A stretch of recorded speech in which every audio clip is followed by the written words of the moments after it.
Right, welcome to Town Talk with me, Andrew Jackson, and the Examiner's Huddersfield Town reporter, Doug Thomson. You alright, Doug? I'm fine, thank you. Right, what we'll do is we'll go back in time, only a week or so, to MK Dons 3-2. Big result by the look of it. Yeah, fantastic result, yeah, and showed a lot of character in that game. Obviously, they went behind twice in the course of the game. All the action was in the second half after a fairly static first half.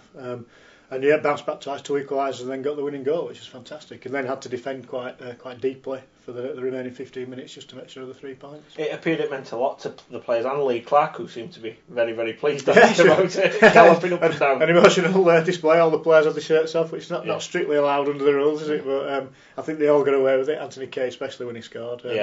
Fantastic header.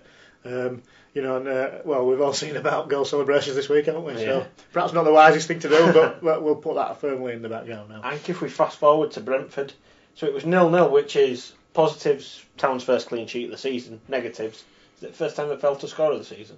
No, second time. But ironic, the first time they've kept a clean sheet that they didn't score. Yeah. And obviously, particularly in home games, they've been scoring for fun, haven't they? So a bit unlikely, but Brentford came and did a good job. They'd obviously done the homework on Town, and they did try pretty hard to get through and had a few attacks but just couldn't do it. Do you think it's a case of that Town changed the balance and defended more, or was it simply that, i.e. they didn't go forward as much, or is it a case that Brentford set the stall out at 2 banks or 4 or whatever it was and said you're not coming through? I think it was the latter really. I think Brentford did their homework. They identified the danger players in terms of building up attacks, Roberts and Pilkington. They made sure that they negated them as much as possible. And on another day, Town would probably have scored and gone on to score 2 or 3, but it just wasn't to be. Mm-hmm. Who have they got this Saturday?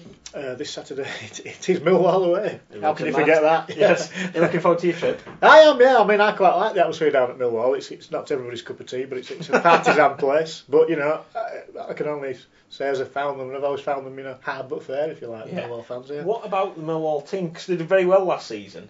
They got to playoffs, didn't they? Yeah, beaten finalists in the playoffs. Yeah, they beat another team. Beaten by Scunthorpe, but they beat another team on the way. Yeah, I thought they did. Leeds, yeah. So we won't say too much about that. This season, how are they going?